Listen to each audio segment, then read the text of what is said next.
Dear parents, unit number 8 हमने start किया था और इसका सेकंड हाफ आज हम डिस्कस करेंगे। डिफरेंस बिटवीन स्टेशनरी वेव्स, इनका दूसरा नाम है स्टैंडिंग वेव्स और बीट्स। स्टेशनरी वेव्स और बीट्स में क्या डिफरेंस है? कल हमने ये देखा था कि जो बेसिक फिनोमेना है वो इंटरफेरेंस का है। इंटरफेरेंस में हमारे पास दो वेव्स हैं, वो सुपर इम्पोज होती हैं, जिससे बाद औक़ात वो कंस्ट्रक्टिवली इंटरफेयर करती हैं और बाद औक़ात डिस्ट्रक्टिव इंटरफेरेंस करती हैं। कंस्ट्रक्टिव में एम्पलीट्यूड जो है वो बढ़ जाता है और डिस्ट्रक्टिव में एम्पलीट्यूड जो है वो कम हो जाता है। लेकिन डिफरेंट कंडीशन के तहत जब इंटरफेरेंस होती है तो हमारे पास दो किस्म के फिनोमेना आकर होते हैं, एक है स्टेशनरी वेव और दूसरा है बीट। तो थोड़ा सा डिफरेंस है। स्टेशनरी वेव्स भी इंटरफेरेंस का ही रिजल्ट है। इसमें दो आइडेंटिकल प्रोग्रेसिव वेव्स होती हैं जो कि ट्रेवल कर रही होती हैं अपोजिट डायरेक्शन में। ये आपने याद रखना है कि इसमें आइडेंटिकल वेव्स होती हैं जो कि अपोजिट डायरेक्शन में ट्रेवल कर रही होती हैं। यानी एक अगर अलॉन्ग पॉजिटिव एक्स एक्सिस जा रही है तो दूसरी जो वेव है वो अलॉन्ग नेगेटिव एक्स एक्सिस जो है वो ट्रेवल कर रही है। लेकिन दोनों की जो फ्रीक्वेंसी है, दोनों का जो एम्पलीट्यूड है वो एक्जैक्टली सेम है, सिर्फ और सिर्फ डायरेक्शन का फर्क है। इनको स्टैंडिंग वेव्स इसलिए कहा जाता है कि ये एनर्जी ट्रांसफर नहीं करते। इसमें एनर्जी जो है वो कन्फाइंड रहती है between nodes, between two nodes. Nodes के दरमियान एनर्जी कन्फाइंड रहती है, एनर्जी ट्रांसपोर्ट ये नहीं करती। स्टेशनरी वेव्स के अंदर नोड्स और एंटी नोड्स, ये एक मैं स्टेशनरी वेव आपके सामने ड्रॉ कर रहा हूँ ये। तो इसमें पॉइंट ए और पॉइंट बी जो है या पॉइंट सी, ये तीनों जो है ये नोड्स कहलाते हैं। ये वो पॉइंट्स हैं जहाँ पे डिस्ट्रक्टिव इंटरफेरेंस हो रहा होता है और जो एम्पलीट्यूड होता है वेव का वो जीरो होता है, मिनिमम एम्पलीट्यूड होता है, लेकिन यहाँ पे जो प्रेशर होता है वो मैक्सिमम होता है। नोड्स के ऊपर जो प्रेशर है वो मैक्सिमम होता है। सिमिलरली पॉइंट ये जो डी है या पॉइंट ई है, यहाँ पे वेव का जो एम्पलीट्यूड है वो मैक्सिमम होता है और इन पॉइंट्स को एंटी नोड्स कहा जाता है। इसके अलावा यहाँ से एक और चीज़ याद दे सकते हैं कि पॉइंट ए से लेके पॉइंट सी तक ये एक मुकम्मल वेव बन रही है। इसका मतलब है कि पॉइंट ए और सी तक का जो डिस्टेंस है वो लैम्डा यानी एक वेवलेंथ है, लेकिन पॉइंट ए से बी तक का जो डिस्टेंस है वो लैम्डा बाई टू है। लिहाजा मैं यूं अगर कहूँ कि एक नोड का दूसरे कंजेक्टिव नोड के साथ जो डिस्टेंस है वो लैम्डा बाई टू है, तो ये बिल्कुल ठीक बात होगी, क्योंकि ये नोड ए है, ये नोड बी है, ये हाफ वेव बन रही है, तो लिहाजा ए और बी के दरमियान जो डिस्टेंस है वो लैम्डा बाई टू है। सिमिलरली अगर ये कहा जाए कि एक नोड यानी पॉइंट ए से अगले साथ वाले एंटी नोड यानी जो पॉइंट डी है ये वाला, तो यहाँ तक जो डिस्टेंस है ये लैम्डा बाई फोर है। ठीक है, यानी लैम्डा बाई टू का भी हाफ हो जाएगा, ये लैम्डा बाई फोर है। तो ये चीजें भी आपने माइंड में रखनी है। दो कंजेक्टिव नोड के दरमियान डिस्टेंस लैम्डा बाई टू और एक नोड और साथ एडजेसेंट एंटी नोड के दरमियान जो डिस्टेंस है वो लैम्डा बाई फोर है। स्टेशनरी वेव की जो जनरल फॉर्म होती है, स्टैंडर्ड फॉर्म होती है, वो है y equal to A sine k x dot cos omega t. इस इक्वेशन से भी आप देख सकते हैं कि ये स्टैंडिंग वेव है, प्रोग्रेसिव वेव नहीं है, क्योंकि प्रोग्रेसिव वेव की हमने इक्वेशन देखी थी, y इक्वल टू था A sine omega t plus phi था, और फाई आपका जो होता है वो के एक्स होता है। के एंगुलर वेव वेक्टर है और एक्स जो है ये डिस्टेंस अलॉन्ग एक्स एक्सिस, जिस डायरेक्शन में आपकी वेव ट्रेवल कर रही है।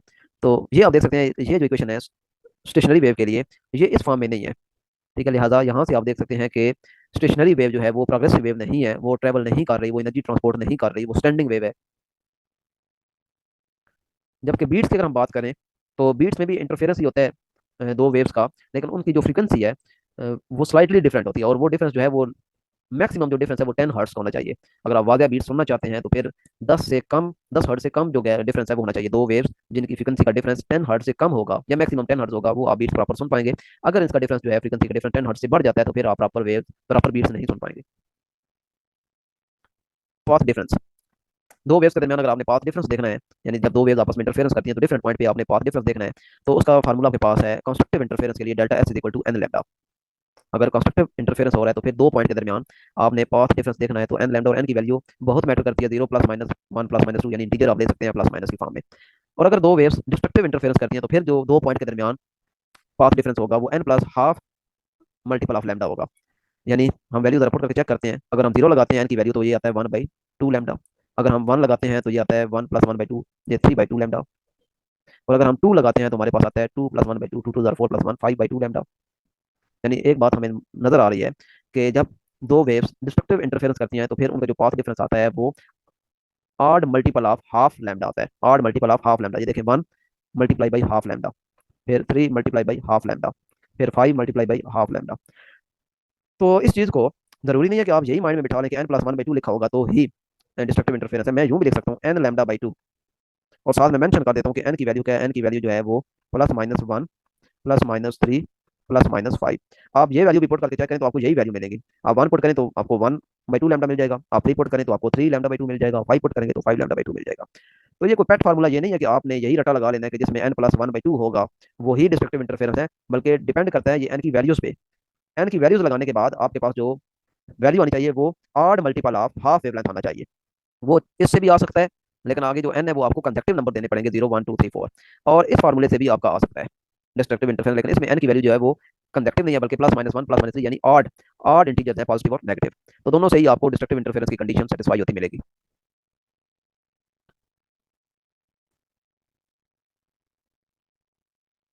ये सारी चीजें डिस्कस हो गई हैं बीट्स के बारे में। Properties of wave, reflection, refraction, diffraction और इंटरफेरेंस वगैरह, इसके अलावा एक पोलराइजेशन भी होती है, लेकिन पोलराइजेशन जो है वो सिर्फ और सिर्फ ट्रांसवर्स वेव की होती है, यानी कि इलेक्ट्रोमैग्नेटिक वेव की प्रॉपर्टी है, साउंड वेव की प्रॉपर्टी नहीं है, क्योंकि साउंड वेव जो है वो लॉन्गिट्यूडनल वेव है। और ये बहुत इंपॉर्टेंट क्वेश्चन है, लेकिन ये मैंने छोड़ दिया अगले यूनिट के लिए, लाइट के यूनिट में वहाँ पे ये पोलराइजेशन का टॉपिक आएगा तो वहाँ पे मैं डिस्कस करूंगा। लेकिन आप यहाँ पे भी लिख सकते हैं कि polarisation is phenomena which can be observed only for electromagnetic waves या ट्रांसवर्स वेव, क्योंकि इलेक्ट्रोमैग्नेटिक वेव्स भी ट्रांसवर्स नेचर रखती है। इलेक्ट्रिक और मैग्नेटिक फील्ड उसमें एक दूसरे के परपेंडिकुलर ऑसिलेट करते हैं, और इसके अलावा direction of propagation of wave पे भी वो परपेंडिकुलर ऑसिलेट करते हैं। यानी तीनों चीजें एक दूसरे के परपेंडिकुलर होती हैं, यानी इलेक्ट्रिक फील्ड और मैग्नेटिक फील्ड ये भी आपस में परपेंडिकुलर है, और जो डायरेक्शन ऑफ वेव है वो इन दोनों पे परपेंडिकुलर है। यानी ये इलेक्ट्रिक फील्ड और मैग्नेटिक फील्ड आपस में परपेंडिकुलर है, और ये डायरेक्शन ऑफ वेव है, ये डायरेक्शन ऑफ वेव ये इन दोनों के परपेंडिकुलर है। तो लिहाजा आप कह सकते हैं कि ये तीनों चीजें, इलेक्ट्रिक फील्ड, मैग्नेटिक फील्ड और डायरेक्शन ऑफ वेव, ये तीनों एक दूसरे पे परपेंडिकुलर होती हैं।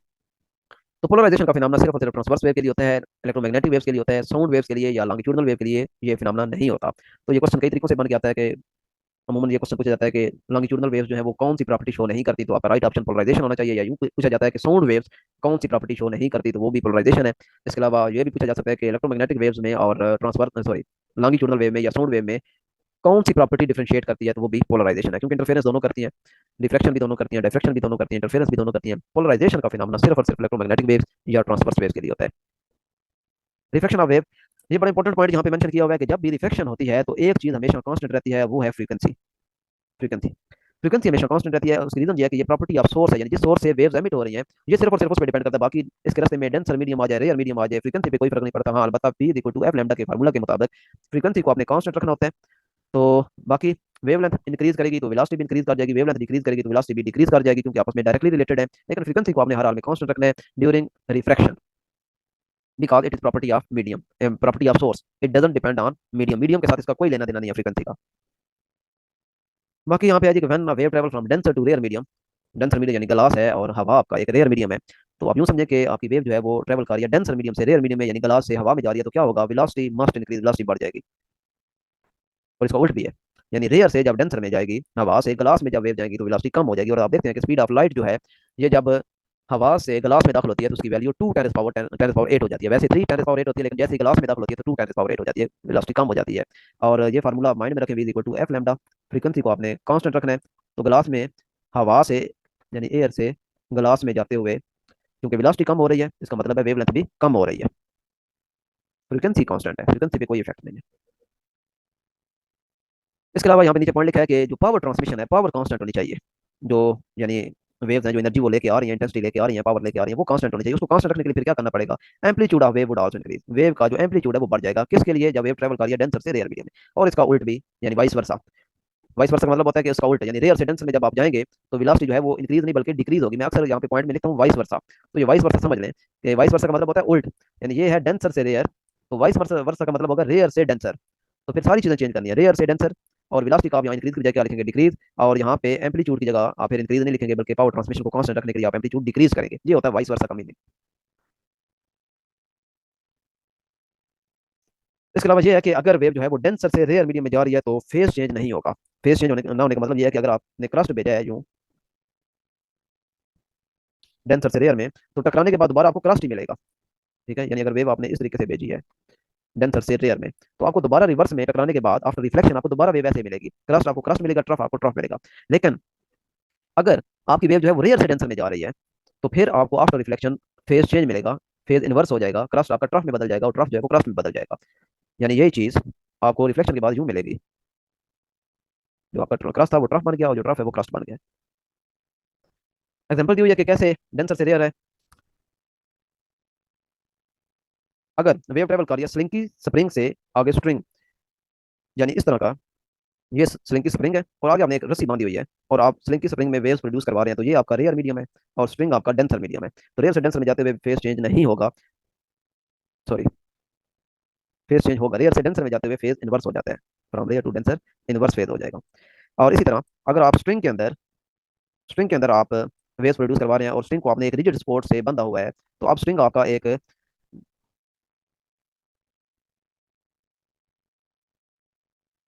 एक मिनट, नहीं नहीं चलिए,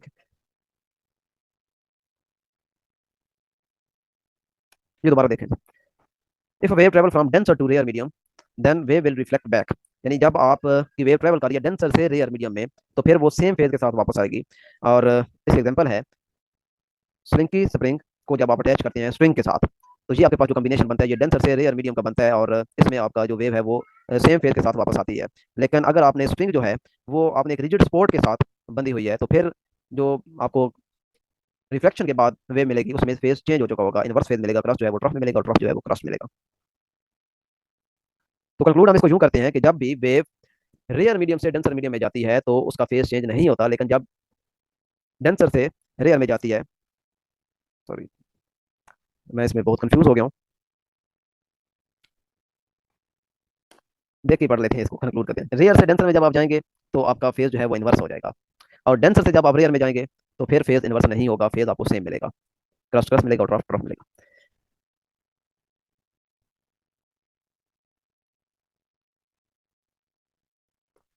stationery standing waves in stretch string, आपके पास एक स्ट्रिंग है जिसको आपने स्ट्रेच किया हुआ है दो दो तरफ से, यानी ये रिजिड स्पॉट है और इसके अंदर आपने एक स्ट्रिंग को स्ट्रेच कर दिया, बिल्कुल गिटार की जिस तरह तारे होती हैं उनको आपने स्ट्रेच किया होता है।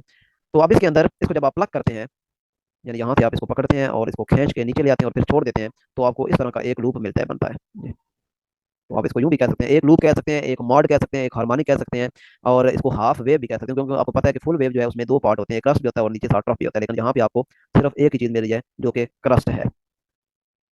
तो इस सूरत हाल में ये जो वेव प्रोड्यूस हुई है इसकी अगर आपने स्पीड देखनी है कि ये किस स्पीड के साथ आगे ट्रेवल करेगी, तो इसका फार्मूला है v is equal to under root F over M. F जो है ये टेंशन इन स्ट्रिंग है, और एम जो है ये mass of string per unit length है। बहुत इंपॉर्टेंट पॉइंट है यहाँ पे, एम सिर्फ सिंपल मैस नहीं है कि आप कहें कि इसका यूनिट किलोग्राम है, बल्कि ये mass of string per unit length है, यानी इसका यूनिट बनेगा, एक्चुअली ये चीज बता रहा है मैस पर यूनिट लेंथ, यानी इसका यूनिट बनेगा किलोग्राम पर मीटर। और ये बड़ा इंपॉर्टेंट पॉइंट है, इस दफा पीपीएससी में भी ये क्वेश्चन आया हुआ था कि जो स्ट्रिंग का मैस है ये एम है, यानी स्ट्रिंग का मैस अगर आप डबल करते हैं तो वेलोसिटी के ऊपर कुछ इफेक्ट पड़ेगा, अदरवाइज आप स्ट्रिंग के साथ वैसे कोई चीज अटैच कर दें, कोई मैस अटैच कर दें, तो उससे वेलोसिटी का कोई फर्क नहीं पड़ेगा। स्ट्रिंग का अपना आपने मैस इंक्रीज करना है, तो फिर वेलोसिटी जो है वो डबल ट्रिपल या हाफ या इस तरह हो सकती है, और एफ जो है वो उस स्ट्रिंग के अंदर टेंशन है।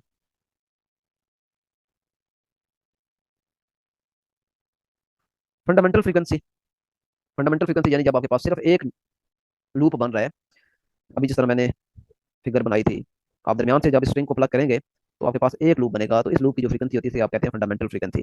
तो आप यूं आप देख सकते हैं कि ये जो लेंथ ऑफ स्ट्रिंग थी इसको हम वेवलेंथ की शक्ल में लिख सकते हैं लैम्डा बाई टू, क्योंकि हाफ लूप बन रहा है, हाफ वेवलेंथ बन रही है, तो लिहाजा लेंथ ऑफ स्ट्रिंग को आप लैम्डा की शक्ल में लिख सकते हैं लैम्डा बाई टू, और इस तरीके से लैम्डा की वैल्यू आ जाएगी 2l। अब v equal to F lambda होता है, यहाँ पे आप लैम्डा की वैल्यू पुट करें, और v की वैल्यू भी हमने पीछे देखी है, तो आप फ्रीक्वेंसी यानी फंडामेंटल फ्रीक्वेंसी की वैल्यू निकाल सकते हैं 1/2l into F over M. L यहाँ पे लेंथ ऑफ स्ट्रिंग है, एफ जो है ये टेंशन स्ट्रिंग है, और एम जो है ये मैस ऑफ स्ट्रिंग है। ये फार्मूले में दी हुई चीजें आप लाजमी अच्छी तरह अंडरस्टैंड किया करें, क्योंकि यहीं से कंफ्यूज किया जाता है। जब न्यूमेरिकल बनाया जाता है तो उसमें यही चीजें वो थोड़ी बहुत आगे पीछे करके दे देते हैं, जिस तरह मैंने वेलोसिटी वो यूनिफॉर्म वेलोसिटी वाली न्यूमेरिकल दिए थे कि एक लिफ्ट के अंदर पेंडुलम है या कोई बॉडी है जो लिफ्ट के अंदर मूव कर रही है और यूनिफॉर्म वेलोसिटी के साथ जा रही है, तो उसका सारा ताल्लुक ही अब एक्सेलरेशन के साथ है, क्योंकि डब्ल्यू प्लस एम ए या डब्ल्यू माइनस एम ए के अंदर एक्सेलरेशन आ रहा है, जबकि मैंने दे दिया है कि वो यूनिफॉर्म वेलोसिटी से जा रहा है, यानी एक्सेलरेशन है ही नहीं है। तो ये चीजें कंफ्यूज करती हैं। हमने देन बनाया होता है कि डब्ल्यू प्लस एम ए या डब्ल्यू माइनस एम ए वाला फार्मूला लगाना है, लगाना तो खैर वही होता है, लेकिन एक्सेलरेशन की वैल्यू आपने जीरो पुट करनी है, यूनिफॉर्म वेलोसिटी मतलब एक्सेलरेशन नहीं है। एनीवे आगे मूव करते हैं। First over tone, fundamental frequency, एक लूप जब आपका बनता है F1 ये आपकी फंडामेंटल फ्रीक्वेंसी है। इसके बाद जब आपका दूसरा लूप या तीसरा लूप बनेगा, ज्यादा लूप बनते हैं, तो फिर उसको उनकी फ्रीक्वेंसी को आप फर्स्ट ओवरटोन, इस तरह सेकंड ओवरटोन और थर्ड ओवरटोन कहते हैं। यानी अगर मैं इसको यूं करूं ये, अब आप देख सकते हैं कि इसके अंदर तीन लूप बने हुए हैं, तीन हार्मोनिक बने हुए हैं, तीन मॉड बने हुए हैं, तो ये जो है इसकी तो फ्रीक्वेंसी होगी फंडामेंटल फ्रीक्वेंसी F1। देखो ये जो दूसरे वाला F2 है इसको हम कहते हैं फर्स्ट ओवरटोन, और ये जो तीसरे लूप की फ्रीक्वेंसी होगी इसे आप कहते हैं सेकंड ओवरटोन। यानी F2 का मतलब है फर्स्ट ओवरटोन और F3 का मतलब है सेकंड ओवरटोन, एक कम चल रहा है, ओवरटोन में एक कम चल रहा है। ये ना हो कि आपसे कोई पूछे कि फर्स्ट ओवरटोन की फ्रीक्वेंसी फाइंड करें तो आप F1 निकाल दें, नो, F2 जो है ये आपकी फर्स्ट ओवरटोन है। और इसी तरह F3 आप जब फाइंड करेंगे तो वो एक्चुअली आप कौन सी फ्रीक्वेंसी फाइंड कर रहे होते हैं, वो आप सेकंड ओवरटोन फाइंड कर रहे होते हैं। ले जी, अगर आपके पास एन हार्मोनिक्स है, एक स्ट्रिंग है, स्ट्रेच स्ट्रिंग है, उसके अंदर एन हार्मोनिक बन रहे हैं, एन लूप बन रहे हैं, तो आपसे एनथ लूप की फ्रीक्वेंसी पूछी जाती है, तो आपने फार्मूला ये यूज करना है F N is equal to N F one. और इसमें आप देख सकते हैं ये सिर्फ दो चीजों पे डिपेंड कर रही है, एक नंबर ऑफ हार्मोनिक्स पे, नंबर ऑफ लूप पे, और दूसरा ये डिपेंड कर रही है फंडामेंटल फ्रीक्वेंसी पे, एफ वन पे। एफ वन की वैल्यू हमने ऊपर देख लिया 1/2l into square root of F over M. F is the tension in string and M is mass of string per unit length. Stationary waves in air column, आपके पास कोई इस तरह का पाइप है, जो कि दोनों तरफ से ओपन है। हमने पहला केस लिया कि हमारा पाइप जो है वो दोनों तरफ से ओपन है, तो उसमें अगर आप एन हार्मोनिक्स बन रहे हैं, एन लूप बन रहे हैं, तो उसकी फ्रीक्वेंसी आप N V over two L formula से फाइंड करेंगे। और इसमें एन की वैल्यू बहुत मैटर करती है, एन की वैल्यू कंजेक्टिव लेनी है, 1 2 3 4 5। इसका मतलब है कि कोई भी नंबर के लूप यहाँ एग्जिस्ट कर सकते हैं। इसमें वन लूप भी हो सकता है, टू भी हो सकता है, थ्री भी, फोर, फाइव, इतने लूप हो सकते हैं। और इसके अलावा ये पॉइंट याद रखें कि अगर आपका पाइप दोनों सिरों से ओपन है, तो फिर जहां जहां ओपन एंड है वहां पे नोड एग्जिस्ट करेगा। ये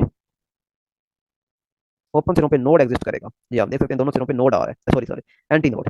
अगर पाइप आपका ओपन है दोनों सिरों से, तो फिर आपके एंड पॉइंट पे एंटी नोड एग्जिस्ट करता है। अब दूसरा केस लेते हैं कि अगर हमारा पाइप जो है वो एक सिरे से क्लोज है, तो फिर क्या होगा, फिर उसके अंदर अगर एन लूप्स बन रहे हैं, तो उसकी फ्रीक्वेंसी एन बी और 4 एल हो जाएगा। और फार्मूले से आप देख सकते हैं कि ए के फार्मूले में था 2 एल, और डिनोमिनेटर में 2 एल है, दूसरे में 4 एल।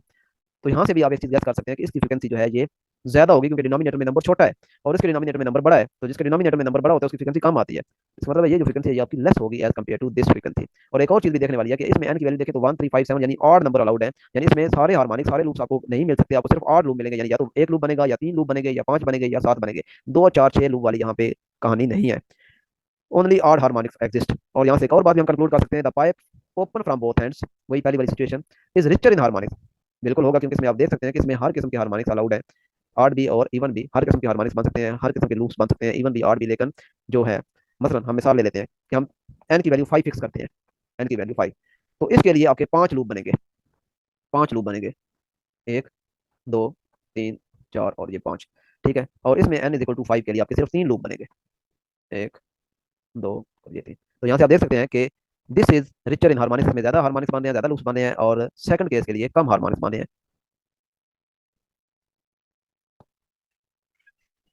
डॉपलर इफेक्ट क्या है जी? डॉपलर इफेक्ट कहता है कि जब भी ऑब्जर्वर और सोर्स, सोर्स वो सोर्स है जो वेव्स ट्रांसमिट कर रहा है, तो जब कभी भी ऑब्जर्वर और सोर्स के दरमियान रिलेटिव मोशन होगी, रिलेटिव मोशन का वर्ड बहुत इंपॉर्टेंट है।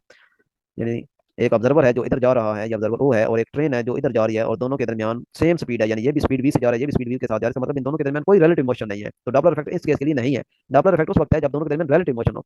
रिलेटिव मोशन यूं भी हो सकती है कि ऑब्जर्वर रेस्ट पे है, सोर्स मूव कर रहा है, या दोनों की स्पीड में डिफरेंस है। ठीक है, उस वक्त आप कहते हैं कि इनके दरमियान कोई रिलेटिव मोशन है। सिमिलरली एक बंदा है, ऑब्जर्वर है, जो कि यहाँ पे है, सेंटर पे है, और सोर्स जो है वो इस तरह सर्कुलर पाथ में मूव कर रहा है, तो आप कहेंगे इनके दरमियान रिलेटिव मोशन है? तो बिल्कुल भी नहीं है। ऑब्जर्वर रेस्ट पे है लेकिन सोर्स सर्कुलर पाथ में मूव कर रहा है, लेकिन कोई रिलेटिव मोशन नहीं, क्योंकि जो डिस्टेंस है वो चेंज नहीं हो रहा। यहाँ पे भी वही है, यहाँ पे भी वही है, यहाँ पे भी वही है, यहाँ पे भी वही है। तो सर्कुलर पाथ में मूव करते हुए जो सोर्स है, वो भी आप कह सकते हैं कि उसमें भी डॉपलर इफेक्ट अप्लाई नहीं होता, उसमें भी एपरेंट फ्रीक्वेंसी नहीं होती, उसमें फ्रीक्वेंसी चेंज नहीं होती।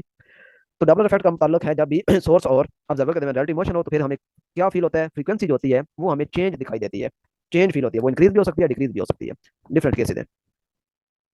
मैंने सारे केसेस को कंक्लूड कर दिया एक ही फार्मूले के अंदर। डॉपलर इफेक्ट साउंड वेव्स के लिए भी वैलिड है, और इलेक्ट्रोमैग्नेटिक वेव यानी कि लाइट वेव्स के लिए भी वैलिड है, एक्सरे गामा रेज वगैरह के लिए भी वैलिड है। तो साउंड वेव के लिए मैंने एक जनरल फार्मूला लिखा है, एफ प्राइम जो है ये वो फ्रीक्वेंसी है जो एपरेंट फ्रीक्वेंसी है, और एफ वो फ्रीक्वेंसी है जो कि एक्चुअल फ्रीक्वेंसी है, यानी जब सोर्स और ऑब्जर्वर दोनों रेस्ट पे हैं, या दोनों के दरमियान कोई रिलेटिव मोशन नहीं है, तो फिर जो फ्रीक्वेंसी है वो एफ है। लेकिन जब दोनों के दरमियान कोई रिलेटिव फ्रीक्वेंसी है, तो फिर रिलेटिव मोशन है, तो फिर फ्रीक्वेंसी एफ प्राइम है। अब आपने एपरेंट फ्रीक्वेंसी फाइंड करनी है, तो ये फार्मूला है। ये यू और वी जो है ये स्पीड ऑफ साउंड है, अगर साउंड के लिए है तो।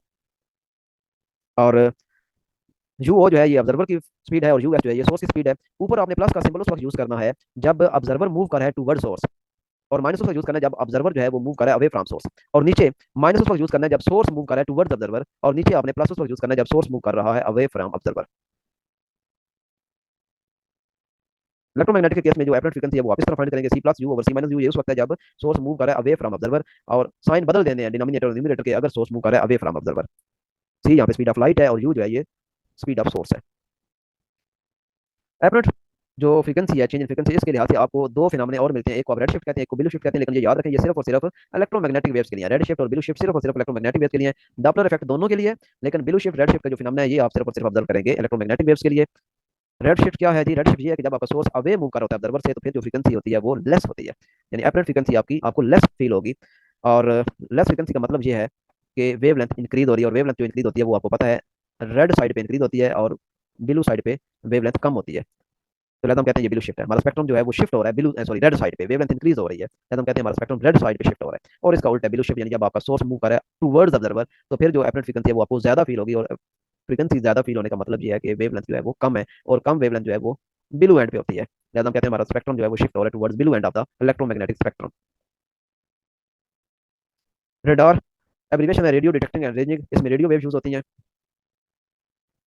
सराउंडिंग ऑब्जेक्ट्स को डिटेक्ट करने के लिए यूज होता है, जिस तरह आप अमूमन जहाज़ों के बारे में सुनते हैं कि रेडार ने जहाज को ट्रेस किया है, डिटेक्ट किया है। सोनार ये एक्रोनिम है साउंड नेविगेशन एंड रेंजिंग का, लेकिन ये किस बेस पे होता है, ये साउंड वेव्स को यूज करता है और ज्यादातर ये अल्ट्रासाउंड को यूज करता है इनसाइड दी वाटर कोई चीजों को देखने के लिए, ट्रेस करने के लिए। बैट का क्वेश्चन भी एक दफा आया हुआ था पीपीएससी में कि जो बैट हैं चमगादड़ जिन्हें आप कहते हैं, ये अपने जो डेस्टिनेशन है, जो ऑब्स्टेकल है, रुकावटें हैं, उनको कैसे डिटेक्ट करते हैं, तो इको से करते हैं। इको का मतलब है कि ये अपने मुंह से एक आवाज निकालते हैं, ये आवाज इनको दोबारा सुनाई देती है। अगर इनको सुनाई दे दे तो ये समझ जाते हैं कि सामने कोई रुकावट है जिससे हमारी आवाज टकरा के वापस आई है, लेकिन अगर इनकी आवाज इन्हें दोबारा सुनाई ना दे तो ये समझ जाते हैं कि इतने डिस्टेंस तक कोई रुकावट नहीं है। फिर चेंज इन फ्रिक्वेंसी भी ये देख लेते हैं, यानी जो अगर सपोज ये रुकावट थी और यहाँ से साउंड वेव ट्रेवल करके गई है, तो जब वापस आई है तो जाहिर है इनमें जो फ्रिक्वेंसी में चेंज होगी वो ये डिटेक्ट करते हैं कि कितनी फ्रिक्वेंसी में चेंज आई है, उस लिहाज से ये समझ जाते हैं कि जो रुकावट है वो इतने मीटर दूर है, और इस लिहाज से ये फिर अपना पाथ चेंज कर लेते हैं। ये मुसलसल अपने मुंह से ये साउंड वेव्स निकाल रहे होते हैं और इसी बेस पे इनका सारा नेविगेशन सिस्टम जो है वो काम करता है। हमारे दिमाग के अंदर जो हम बोल रहे होते हैं, जैसे मैं अभी बोल रहा हूँ, तो जो अल्फाज मैं बोल रहा हूँ उसका जो इंपैक्ट मेरे दिमाग के अंदर रहेगा वो 0.1 सेकंड के लिए रहता है। लिहाजा क्लियर इको अगर आप सुनना चाहते हैं, इको का मतलब है अपनी आवाज दोबारा सुनना, किसी रुकावट से टकरा कर दोबारा आपको आवाज सुनाई देगी, वो आप क्लियर सुनना चाहते हैं, तो फिर ऑब्जर्वर और ऑब्स्टेकल के दरमियान कम अज कम जो फासला है वो 17 मीटर होना चाहिए। फासला 17 मीटर है, लेकिन आवाज ने जो कवर करके आना है वो पहले इधर जाएगी ऑब्स्टेकल तक, फिर वापस आएगी, तो आवाज में जो फासला तय करना है इको के लिए वो 34 मीटर बन जाएगा। तो ये चीज़ों को इस तरह भी देखना होता है। ये नहीं है कि 17 मीटर ही देन में बिठा लें। अगर क्वेश्चन यूँ पूछ लिया जाता है कि इको के लिए आवाज़ जो है वो कितना फासला कवर करती है, तो फिर 17 मीटर नहीं होगा बल्कि 34 मीटर होगा, क्योंकि पहले ऑब्स्टेकल तक जाएगी और फिर ऑब्स्टेकल से टकरा के आपके कानों तक आएगी, तो 17 जाते हुए 17 आते हुए 34 हो जाएगा। ट्यूनिंग फॉर ये ऐसा इंस्ट्रूमेंट है जिससे आप साउंड वेव्स प्रोड्यूस करवा सकते हैं डिफरेंट फ्रीक्वेंसी की, बीट्स आप प्रोड्यूस करवा सकते हैं।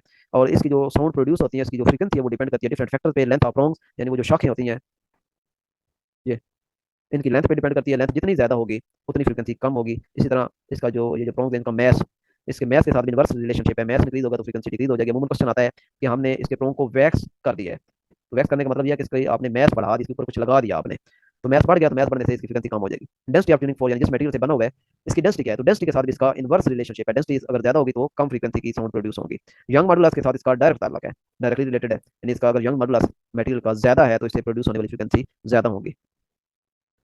और टेम्परेचर के साथ इसका इनवर्स रिलेशनशिप है। वो इस तरह के टेम्परेचर जब आप बढ़ाएंगे तो लेंथ बढ़ेगी। ये आपने 9th में भी पढ़ा हुआ है कि टेम्परेचर इंक्रीज करने से चीज़ों की जो लेंथ होती है वो इंक्रीज होती है। तो जब लेंथ इंक्रीज होगी तो वही पहला पॉइंट जो हमने ऊपर पढ़ा था कि लेंथ इंक्रीज होने से फ्रीक्वेंसी डिक्रीज होगी, तो बिल्कुल ऐसे ही है, टेम्परेचर इंक्रीज करने से भी फ्रीक्वेंसी डिक्रीज होगी।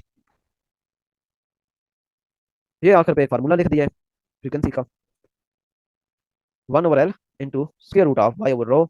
एल जो है ये लेंथ ऑफ प्रोन्स है, जो इसकी शाखें हैं उनकी लेंथ है, और वाई जो है ये young modulus of the material है जिससे आपका ट्यूनिंग फोर बना हुआ है, और रो जो है ये डेंसिटी ऑफ द मटेरियल है जिस मटेरियल की आपने ट्यूनिंग फोर बनाया हुआ है, यानी आयरन है, स्टील है या एल्यूमिनियम है, जिसका भी है उसकी डेंसिटी है। तो ये था जी आज का सेशन जिसमें हमने यूनिट नंबर 8 जो है वो कंक्लूड किया है। इसका टेस्ट हम लेंगे सैटरडे को, और बाकी आपको हमने ग्रैंड टेस्ट कहा हुआ है यूनिट नंबर 1 से लेकर 6 तक, वो इंशाल्लाह संडे को होगा। तो अब नेक्स्ट जो क्लास होगी वो मंडे को होगी, तब तक के लिए आपके पास 2-3 दिन है, इसमें आप अच्छी तरह तैयारी कर लें।